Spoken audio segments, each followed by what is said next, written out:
অনির্দিষ্টকালের জন্য প্রায় অচল আমেরিকা প্রশাসন। ২০২৬ সালের আর্থিক বছর শুরু হলেও রিপাবলিকান এবং ডেমোক্রেটরা একমত না হওয়ায় পাশ হয়নি budget bill. The House has passed a clean, nonpartisan অর্থবিলে বিরোধী দল স্বাস্থ্যসেবা খাতে বাড়তি ভর্তুকি দাবি করেছিল, কিন্তু তা নাকচ করে রিপাবলিকানরা। ২০১৮ সালে ট্রাম্পের প্রথম দফায় মার্কিন প্রশাসন ৩৫ দিনের জন্য অচল হয়ে পড়েছিল। কতদিন এবার এই শাটডাউন চলতে পারে তা স্পষ্ট না হলেও এবার ঝুলে যেতে পারে আমেরিকা প্রশাসনের বড় ধরনের কর্মকাণ্ড।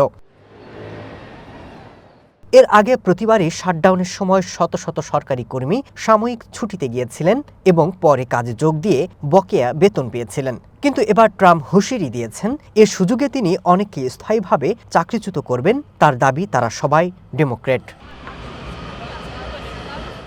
নিউ ইয়র্ক টাইম বলছে, যেহেতু কংগ্রেসে ব্যয় চালানো বিল পাশ হয়নি, তাই শাটডাউন না কাটা পর্যন্ত বেশ কিছু দপ্তরের কর্মীরা বেতন পাবেন না। এক্ষেত্রে লাখো কর্মী ছাঁটাই হতে পারেন। এরই মধ্যে আমেরিকার কংগ্রেসে ব্যয় বিল পাশ না হওয়ায় বেশ কিছু সরকারি দপ্তরের সেবা বন্ধ হয়ে গেছে।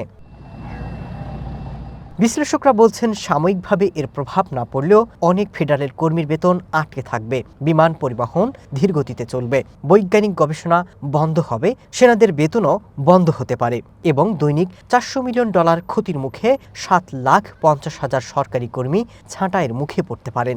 The American people really benefit. আপনি কয়দিন চলতে পারবেন? 1 মাস, 2 মাস? এরপরে কি করবেন? শুরুতে কিছু না প্রভাব পড়লেও, টের পাওয়া না গেলেও সব খাতে এর প্রভাব রয়েছে।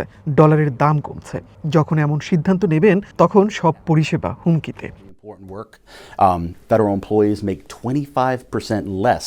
চলমান অস্থিরতায় মার্কিন শেয়ার বাজারে দরপতন, সোনার দামে রেকর্ড, নিম্নমুখী ডলারের দাম। ডেমোক্র্যাটদের মূল দাবি, নিম্ন আয়ের মানুষদের জন্য স্বাস্থ্য বিমার ভর্তুকি অব্যাহত রাখতে হবে। দলটির নেতারা জানান, সরকারের খরচ আটকে হুমকি দেওয়া ভয় দেখানো ছাড়া আর কিছুই নয়। তাদের অভিযোগ, ট্রাম্প শুরু থেকেই সরকারি কর্মকর্তাদের ছাঁটাই করছেন রাজনৈতিক উদ্দেশ্যে। বিশ্লেষকরাও মনে করছেন, এখানে নীতির চেয়ে রাজনীতিটাই বেশি প্রাধান্য পাচ্ছে। Because Republicans are not serious about keeping the government open.